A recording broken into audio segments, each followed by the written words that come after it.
Hello, this is Michele Knight. Welcome to your February astrology. February, the month of love. And we have some pretty frisky things going on in the cosmos. We have Venus, the planet of love, going into passionate, wild and spontaneous Aries. We have Mercury, the planet of communication, going into romantic, empathetic, but lack of boundaried Pisces. Now, when I talk about Mercury, I don't start talking about Mercury retrograde when it actually goes retrograde.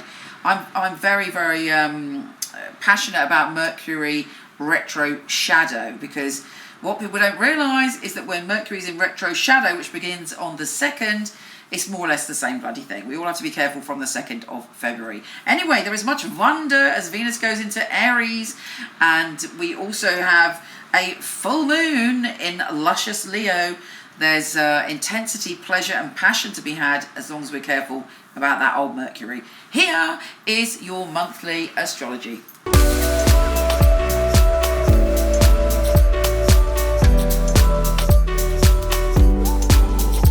Hey beautiful Sagittarius, you've been through some changes recently, but hopefully you are feeling empowered and you are feeling ready for this month.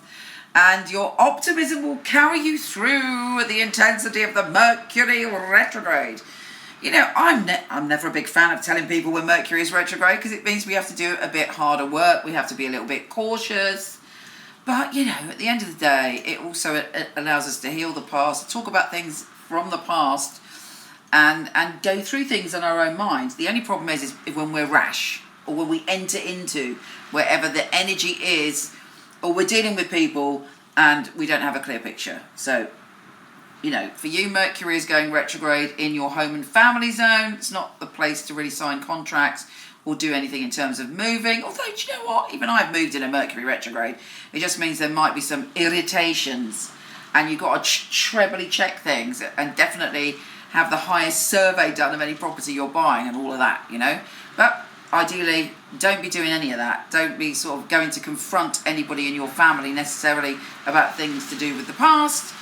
You know, keep your focus on you getting your head straight about how you feel about your home and how you feel about your family and what direction you're going to go in. Of course, there are other great things connected to your home and family this month. We've got the sun there, so you're feeling more confident. So it's like there's an internal work going on around all those things. We also have a new moon in your home and family, so there is a change coming, and you're going through a new energetic period in those areas.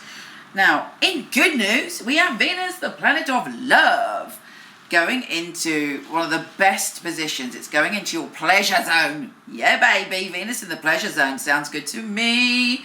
So what do you want to do with that energy? What do you want to attract to you? What do you want to be a magnet of? There is happiness and pleasure here, and it's heading towards you. You know, are you comfortable when you're really happy?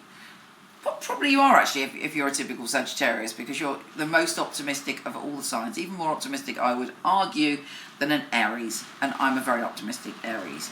So, you know, there's great excitement and thrills to come in your love life potentially this week. If you're not interested in your love life, it's also fabulous for you feeling on a creative role and falling in love with a project, falling in love with doing something that gives you pleasure, and you sort of revel in it and get recharged by whatever it is you're putting out there that you adore to do. So that is fabulous, and you can use that energy to distract you from all the bullshit of the Mercury retrograde.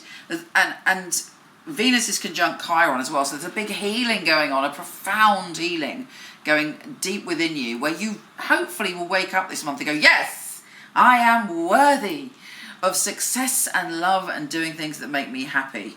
It's also around children as well. So all of these things should bring you pleasure and fulfillment this month.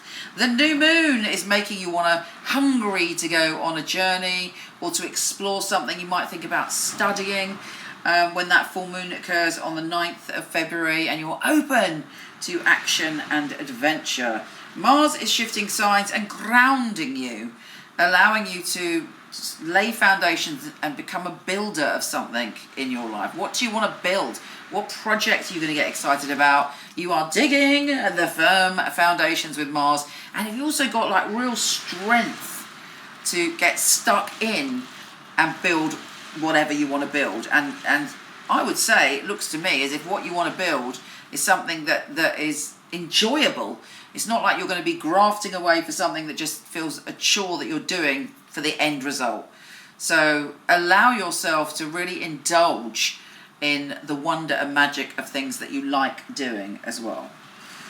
Yeah, there's a little bit of hassle at the end of the month when Venus is square Pluto. You may have some kind of conflict between money and security and pleasure and relationships. Perhaps, you know, if you're dating someone who's got a different idea of money, like I'm a big generous spender and I always kind of, you know, it gives me pleasure to give. But, you know, if you're around someone, even a friend, that they're always counting out the last kind of dollar to split the bill, these people are going to piss you off at the end of the month. But, you know, keep your heart open, keep bounding towards your desires and your dreams. You know, there's a lot of, forget Mercury retrograde for a minute, there's a lot of wonder and magic for you this month. Take care, gorgeous, and I'll speak to you soon. If you want to check out your written monthly, weekly, yearly astrology, pop over to my website, michelleknight.com. I'm not doing readings at the moment, but I do have a company of some of the best psychics and astrologers in the world. I've had the company for 20 years. I handpick them and they are fabulous. So I'm going to start to show you, starting now, their little videos on here. My name is Alexandra. I'm a motivational and inspirational reader. First of all, I'm psychic. I'm like a channel. I'm channeling messages as and when they just come and go. Working on the phone is much easier compared to having a face-to-face reading. It allows me to express 100% of my skills. I pick up the phone and I need to hear the voice. They don't need to tell me anything. I don't need to hear any details from them. I just dive straight into the messages I'm getting, describing their current situation so that they get some validation, that I know what I'm talking about. I'm non-judgmental and very much patient and understanding. Don't involve my views on the situation, obviously. It's good to hear that people come back and telling me that things did happen as I predicted they would, or thanking me for the advice I've given them. This is the biggest satisfaction in this work. So that's the whole point. This is the whole value of what I do.